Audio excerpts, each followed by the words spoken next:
Pyrénées.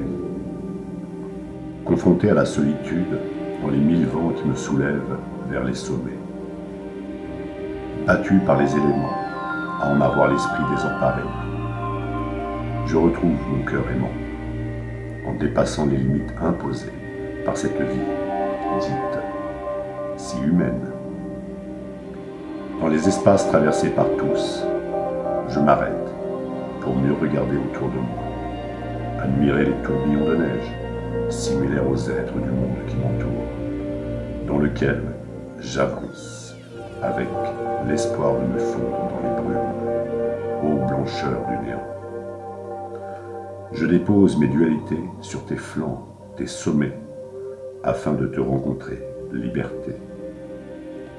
En montagne, s'en aller, sans se retourner, même blessé, avancer, en échapper, vous semer, pour se désentraver des mesquineries de la dite belle humanité.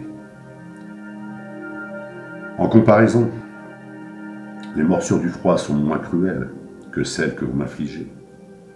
Celles-là, au moins, là-haut, je vais les chercher. À chaque retour, comme des bêtes affamées, vous emplissez l'espace que la montagne, mon aventure, m'a si gracieusement donné. Et oui, pour l'avoir, sa liberté, il faut l'aimer.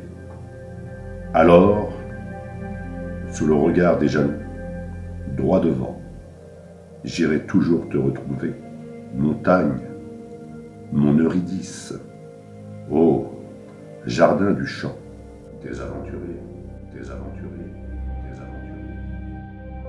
Vent des Pyrénées. L'objectif de cette randonnée n'était pas l'exploit ni le sommet, ou alors celui de retrouver en moi la vibration de l'amour. Après l'enfermement que la pandémie a déclenché, je me suis rendu compte que je suivais un troupeau de moutons et que pour en sortir, il me fallait être créatif. Alors que j'étais en pleine montagne, a surgi une bourrasque de vent qui m'a emmené en une élévation spirituelle. De là-haut, je me suis regardé et me suis trouvé si petit, tout comme cette grande humanité. À vous d'être humain, emporté dans les vents des Pyrénées.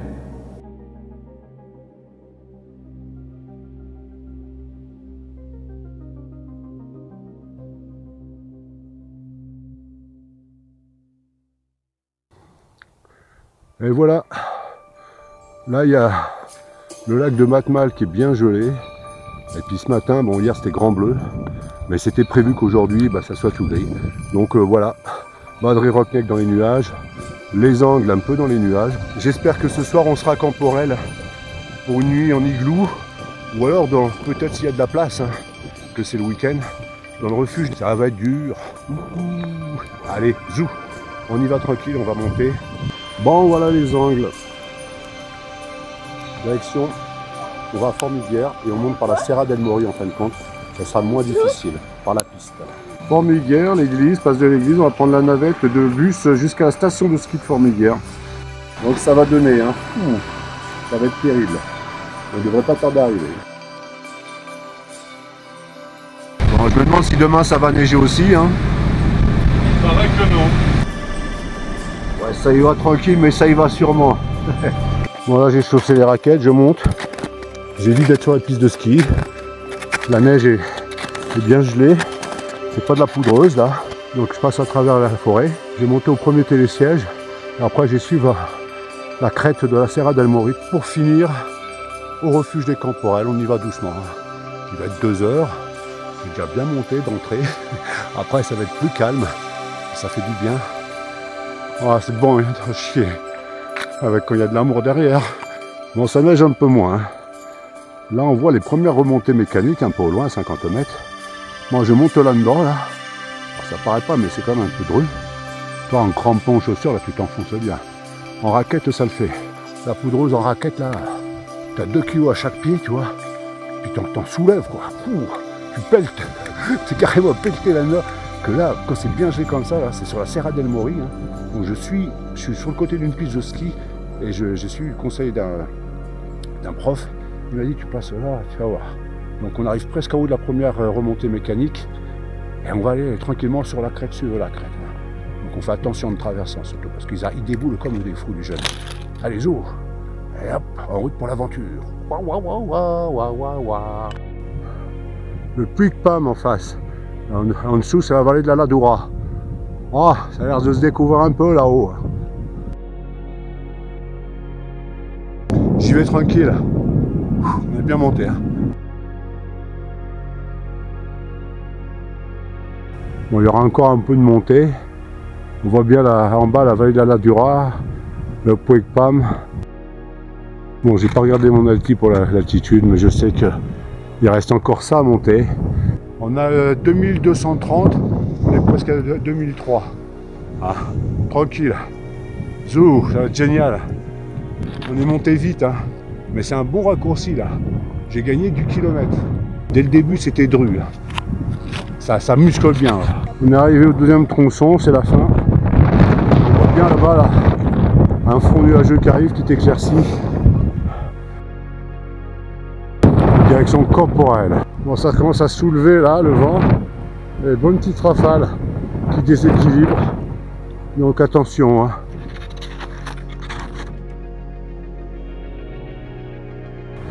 Très peu de lumière, quelques sommets blancs.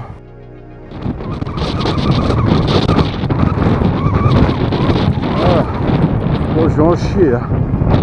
Il reste au moins 3 km à faire.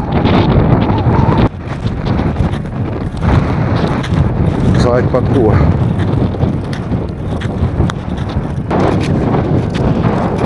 Dur. Ça caille. Ça soulève pas mal. Hein. Allez.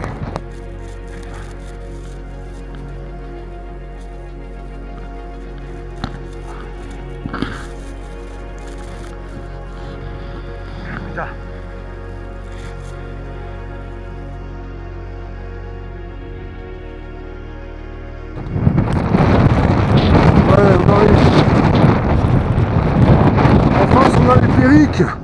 Moi j'ai le vent de face en plus, j'avance depuis tout à l'heure, je te raconte pas, je me les gèle. Bon, on va suivre la piste. Hein. On prend pas par la crête qui est en face de nous là.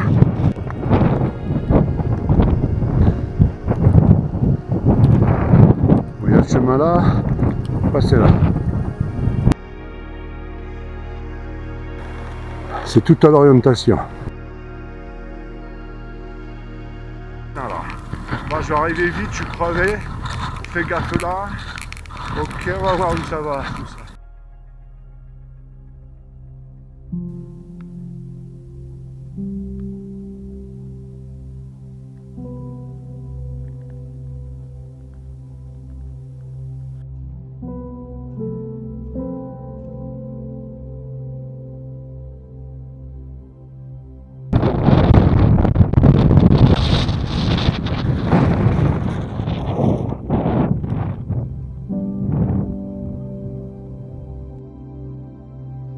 Les Périques. Donc, je suis presque arrivé à Camporelle, il ne me reste même pas 20 mètres à descendre dans la neige là. Et c'est d'une beauté. Il y a des moments où ça s'illumine. On voit bien le pic de la Mort là-bas qui est vraiment enneigé. Donc, voilà. Pic de Camporelle aussi, un peu sur la gauche. Portel del Grande. Mes montagnes préférées. Là devant, c'est magnifique, c'est le lac qui est bien gelé, recouvert par la neige. Voilà, le refuge de Camporelle est là, donc si on regarde bien, on voit le toit. Donc il y a bien presque 2 mètres de neige. Voilà, bonjour. C'est l'heure de s'approcher de rentrer.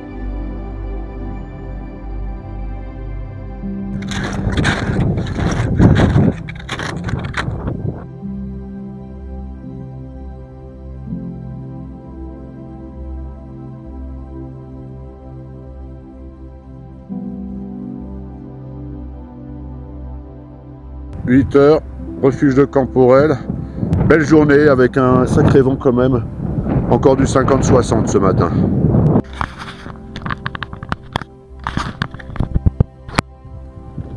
Voilà, on est parti pour remplir les bidons pour l'eau du refuge. Voilà. Alors, on a traversé tout le lac qui est gelé. puis refuge jusqu'ici.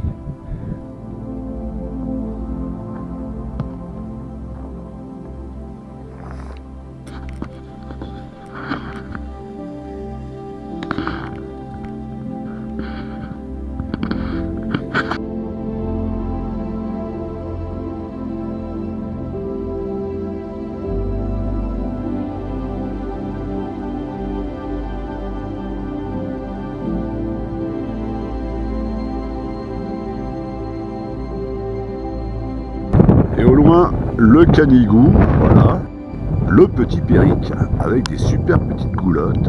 Hein.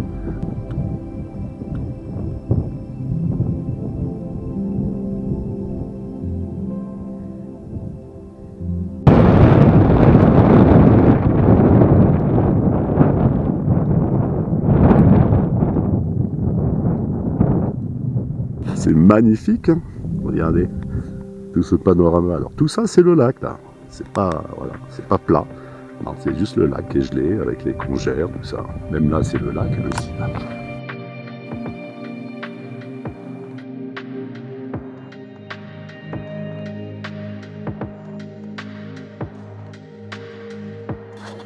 Alors voilà, là tu vois c'est les igloos avec les portes sont bouchées pour pas que la neige avec le vent rentre dedans. Tout ça c'est une grosse congère de neige, ça a été creusé. Donc en tout il y a 5 igloos, tu vois. Donc c'est Transpi 66 qu'on fait les 3 neiges et les igloos. Et c'est là que je dois passer la nuit ce soir. Là j'ai ouvert la porte, on voit les blocs.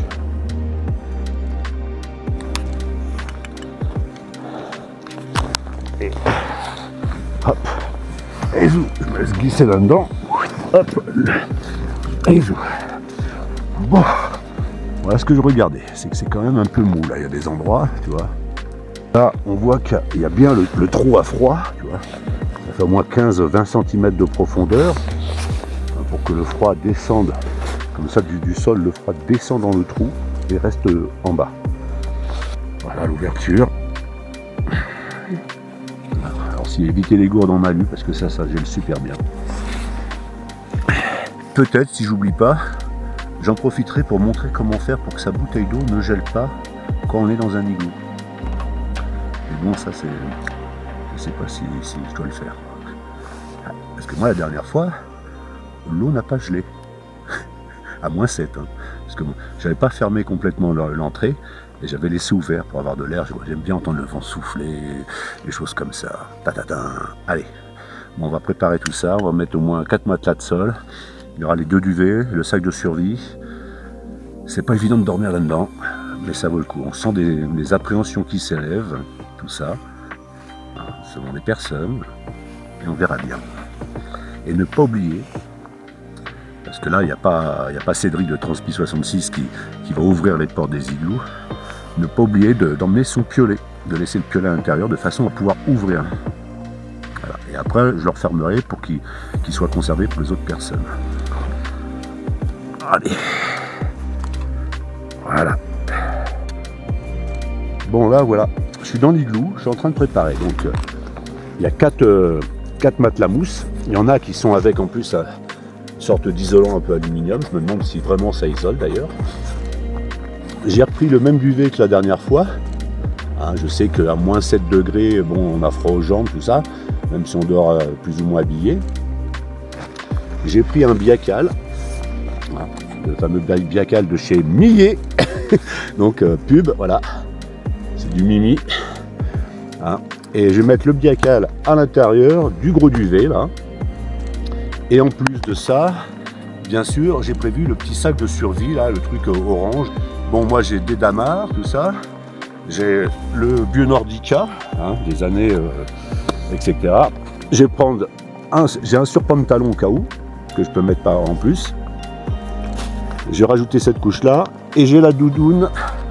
Donc bon, j'ai sorti le matériel des sacs, et moi j'ai mes vieux sacs poubelles, toujours. Et ça c'est pareil. Je vais les mettre à plat, comme ça, les uns côté des autres, surtout au niveau du torse, pour faire couper encore du froid. Bon là j'ai pas emmené mon bon vieux sac poubelle de 100 litres, hein, parce que c'est bien plus lourd que le sac de survie, c'est pour ça. D'épaisseur plastique, Et ça devrait me protéger. Je mettrai les matelas par-dessus, surtout pour le torse. C'est par le dos et c'est par la tête qu'on se refroidit le plus. Donc il y aura aussi des cagoules à mettre, tout ce qu'il faut. Hein. Il y a le bonnet, cagoule, même le masque. Hein, c'est parfait. Voilà. Et on remplira la bouteille d'eau tout à l'heure et je montrerai la technique pour que l'eau ne gèle pas dans l'igloo. Hein. C'est tout con. Hein. Voilà, bisous. Pour la technique, c'est que bon, il y a de l'eau, hein, et puis on remplit pas complètement. On laisse de l'air, on laisse un petit peu d'air, on remplit jusque là, et puis on souffle pour chauffer. Il faut déjà que ce soit une bouteille en plastique, il ne faut pas que ça soit des gourdes d'aluminium, et après, on l'enroule un petit peu dans le duvet et dans les matelas. Comme ça, là, c'est au chaud contre ton corps, c'est isotherme, mais c'est pas au contact de ton corps. Tu peux mettre, par exemple, j'ai 2 duvets. Donc, comme il y aura les 2 duvets, là, je peux le glisser entre les 2 duvets. Et ce qu'il faut savoir, pour que ça isole, plus il y a de lame d'air, plus ça isole. Allez, zou, on est presque prêt. Je ramènerai le sac à dos que je mettrai là tout à l'heure si je veux me faire un café demain matin dans l'igloo. Si je me réveille de bonne heure ou quoi que ce soit. C'est sympa de se faire le café le matin dans l'igloo. Comme la dernière fois. Allez, zou!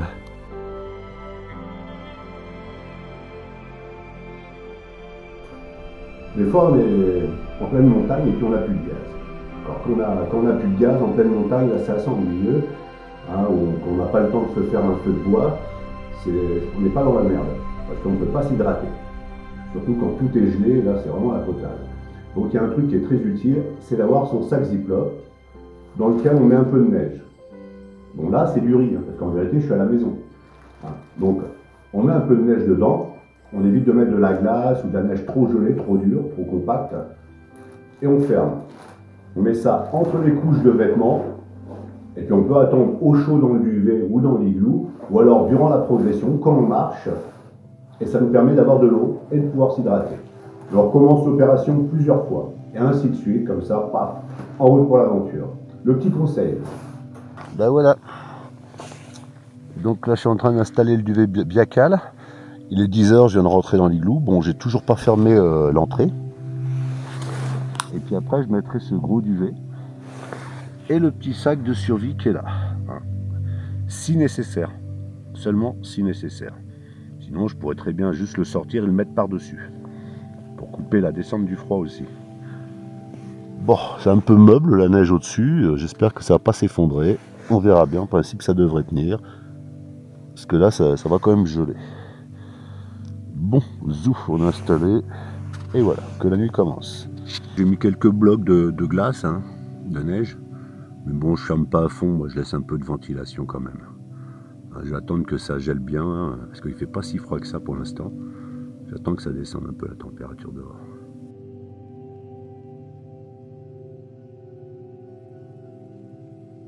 On va tester ces 2 duvets ensemble, voir ce que ça dit. Je suis dans mes 2 duvets, donc il y a le Biacal de millet, hein, c'est 750 grammes, et il y a celui-là qui fait 2,2 kg. Voilà, donc je mets l'un dans l'autre. J'ai mon damar et mon pantalon de ski, Nordica. S'il faut, j'ai le surpantalon, hein, d'ailleurs je vais m'en servir comme oreiller pour l'instant. Et là j'ai le sac de survie. Donc bon, ça transpire un peu, mais quand c'est des duvets en fibre synthétique, ça va. Faut pas que ça soit des duvets en duvet d'oie, parce qu'une fois que c'est humide, ça chauffe plus un duvet d'oie. Hein. Donc je m'installe, j'ai changé de chaussettes parce que mes chaussures étaient humides et les chaussettes aussi. Truc important, pensez à mettre des chaussettes bien sèches quand même, hein, c'est mieux, confort pour les pieds, tout ça. Les Sportiva, les chaussures, hein, elles sont mises dans un sac plastique. De toute façon, elles gèleront quand même. Faut pas se leurrer. Donc demain matin, pour le petit déjeuner, il faudra peut-être que je les mette auprès du poêle. Hein, parce que je vais quand même prendre mon petit café avec Stéphane, le gardien et tout le monde. Bon, et voilà. Il est à peu près 10h30. Je vais me coucher. Bon, le thermomètre commence à descendre tout doucement. Là, je suis assis sur 4 matelas de sol. Je sens que j'ai un peu froid au cul. Et on va voir ce que ça dit une fois que j'aurai mis le sac de survie. Haha, le fameux sac de survie. Si jamais ça ne va pas, je réouvre l'entrée de l'igloo et je me mets au refuge en toute sécurité c'est pas la peine de prendre des risques inutiles. C'est une expérience. Il ne s'agit pas non plus de faire le fada ou quoi que ce soit. On n'est pas des fous. J'ai que 4 matelas de sol. Ce que je fais, il y en a 2, je les replie en 2. Comme ça, ça me fait pour le buste au moins 6 couches d'épaisseur. Et j'en garde 2 sur toute leur longueur pour les pieds. Et ça suffit. C'est pas les jambes qui risquent grand chose. C'est surtout par le dos qu'on se refroidit. Et puis en principe, les pieds ça va aller. Maintenant, je vais me mettre dans le sac de survie. Je commence à avoir un peu trop chaud. Et je vais voir ce que ça donne.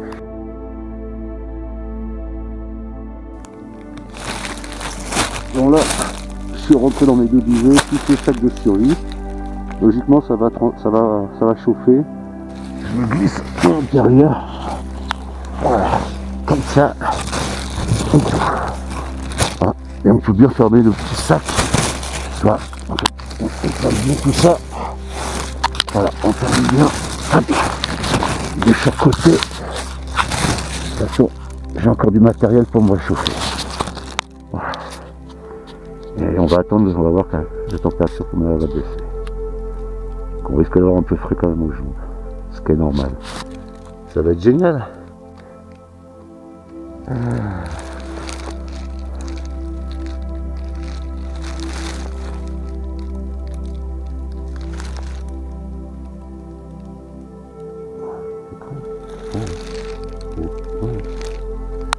Donc logiquement, quand on se fait un trou à neige, c'est pas pour faire du tourisme et y dormir.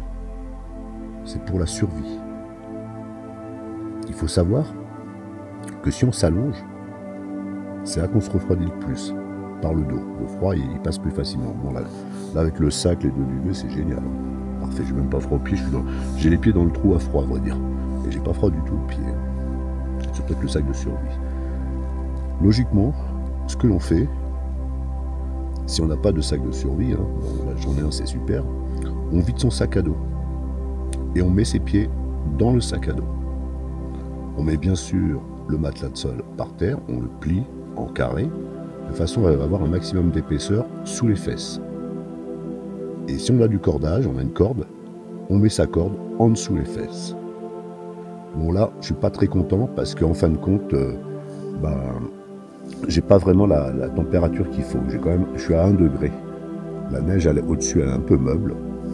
Et donc je suis pas très satisfait. J'aurais voulu qu'il fasse au moins -2, -3 dans mon trou à neige.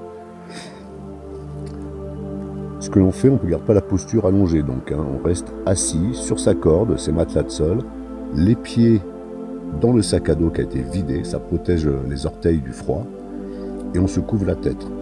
Ce qu'on fait aussi, c'est que on passe la nuit comme ça, en attendant, à l'abri du vent et des froids ressentis. Et le lendemain matin, dès les premières lueurs du jour, dès que le vent s'est calmé, on repart. C'est pas vraiment fait pour dormir.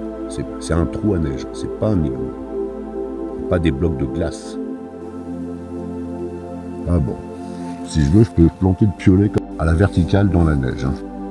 On l'a fait il y a 2-3 ans. Bon, là, c'était vraiment bien gelé. Il faisait -7 dans le trou à neige. Mais bon, j'avais le matériel qu'il fallait aussi. C'était plus avec le sac de survie, c'était un sac poubelle. Donc moi, quand j'ai découvert les trous à neige, c'est dans les livres de l'ENSA. Et ils disent bien que c'est pour la survie. C'est pour y passer une nuit en cas de tempête. Mais c'est pas fait pour dormir. C'est fait juste pour attendre, puis pour se protéger des froids ressentis. En cas de vraiment de gros pépins.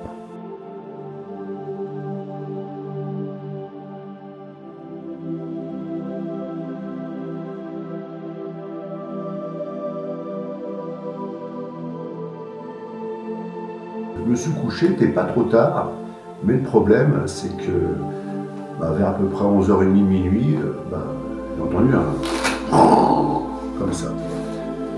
Donc il faut savoir qu'en Andorre, dans les Pyrénées, il y a régulièrement des petits séismes. Alors, il y en a qui sont à 4,5, comme le plus fort dernièrement, il y en a encore eu, au mois d'avril, au mois de mars. Puis des fois, il y a des petites répliques qui sont de 2, de 0,8 sur l'échelle de Richter.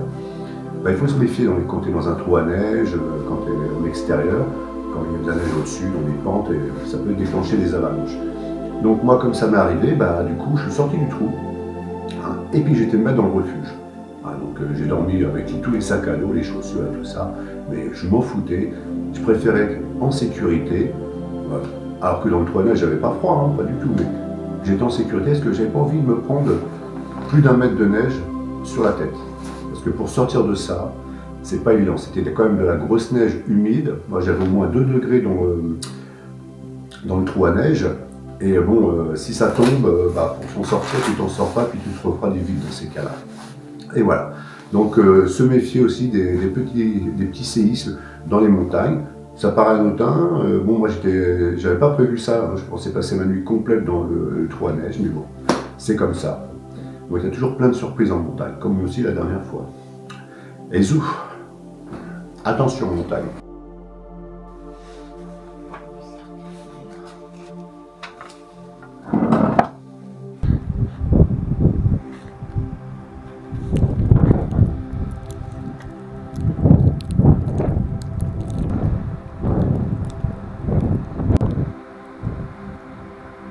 Et voilà, ce matin c'est tempête, des rafales à 100 km/h, donc un froid ressenti qui sera de -28.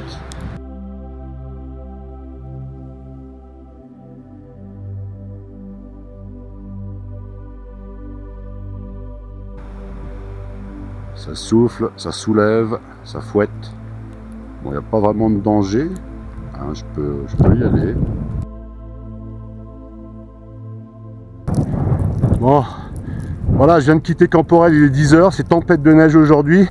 Il y a des rafales à 90-100 km/h, ça donne ça. Je suis en raquette et je vais direction la cabana de la Balmeta et après je descends sur les Angles. Donc il va falloir chercher un peu son chemin, tout ça.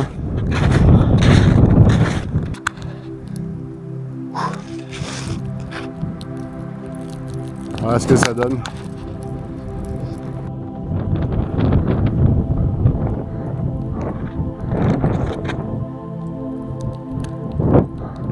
Voilà ce qu'on voit du petit Péric là. Pas grand chose. Bon là c'est la tourbière. Donc je vais devant là. Voilà. Voilà. Comme tout dans la tête. Ça tourbillonne tout.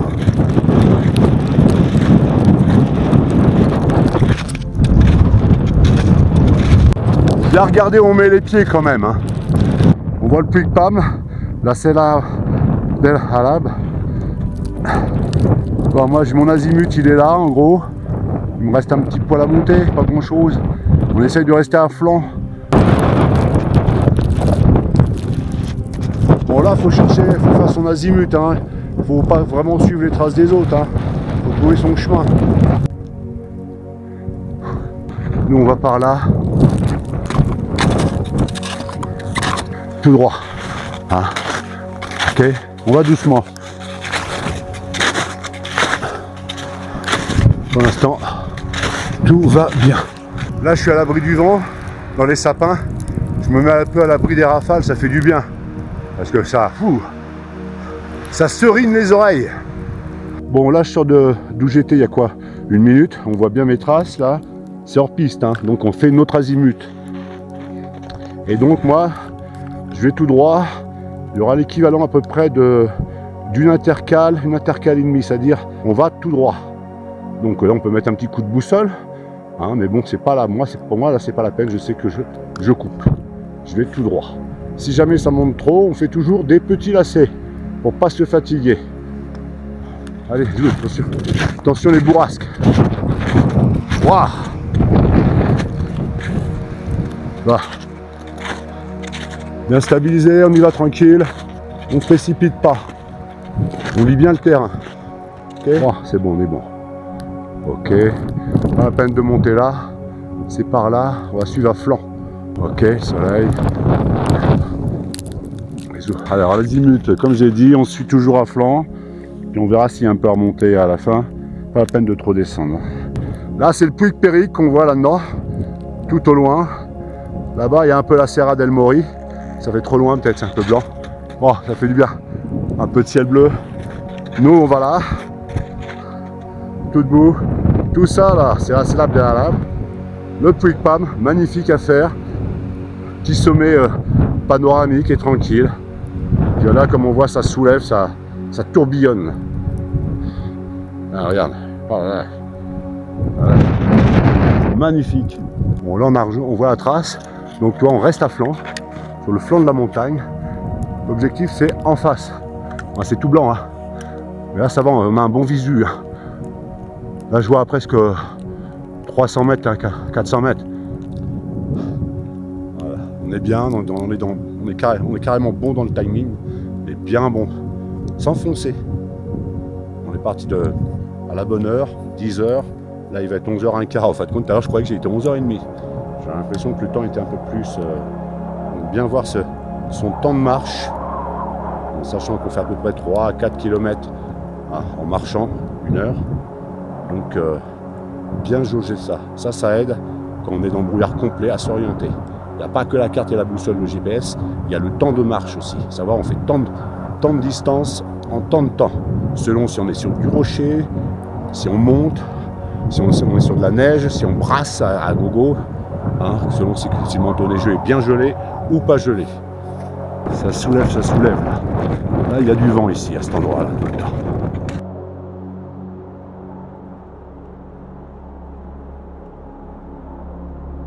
Là, tout droit.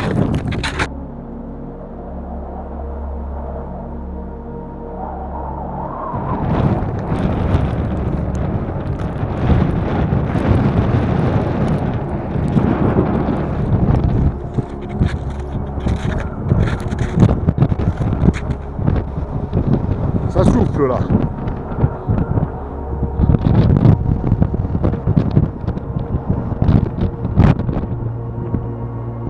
En point d'appui, on y pense, on écarte un peu les pieds pour être bien stable. On va masser du Carlite un peu. Le grand Péric, mais pas grand chose. Le petit Pierrick. Là c'est Ara del Mori. Il y a de belles rafales hein, quand même. Bien sympa. Magnifique hein. C'est beau la nature, les éléments quand ça se déchaîne. Ah, je prends bien mes points d'appui.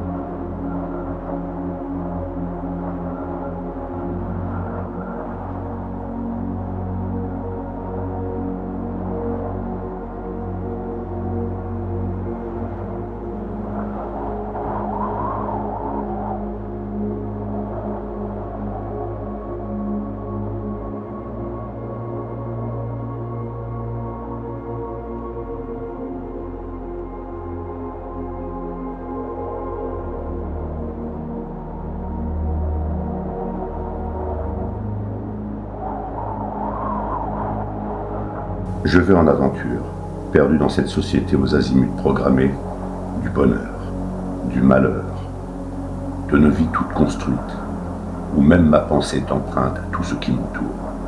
Rien de personnel. Alors, je pars dans toutes ces tempêtes, ou tourmentes. Je vais balayer d'un côté puis de l'autre, en obligé. J'avance essoufflé de la vie, essuyant les rafales en gifles glacées de toi. Ma vie. J'avance pour découvrir sans rien saisir. Juste là, dans l'instant, découvrir, comprendre.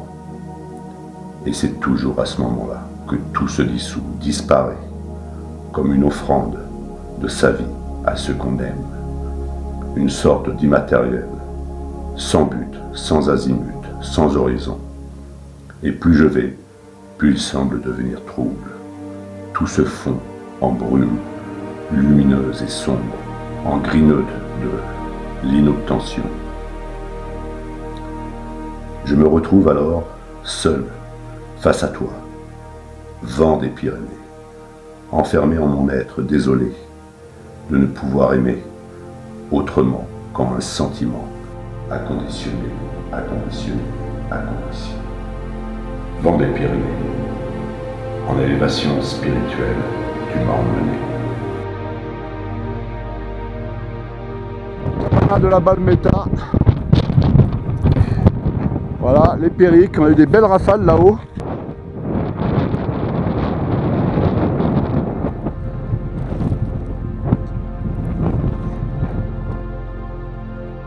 On va par là, direction les Angles. Après, petite pause de 10 minutes. Tempête hein, quand même, hein. C'est un peu calmé là. Voilà. Bon là, ok.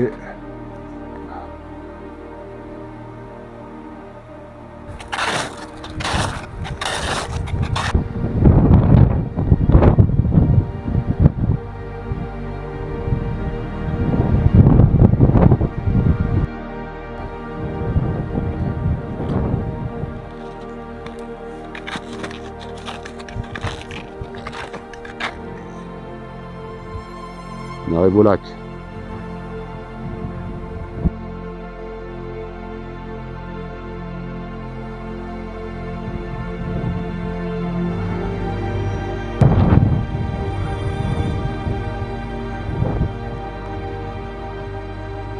Il y a un pont de neige.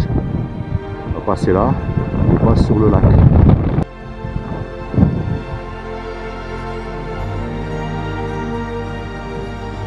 Ah bah t'es dessus hein.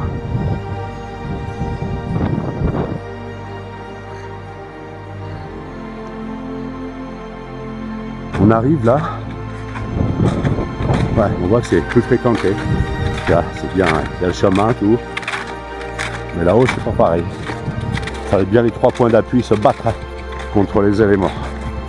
Et là, regarde ça.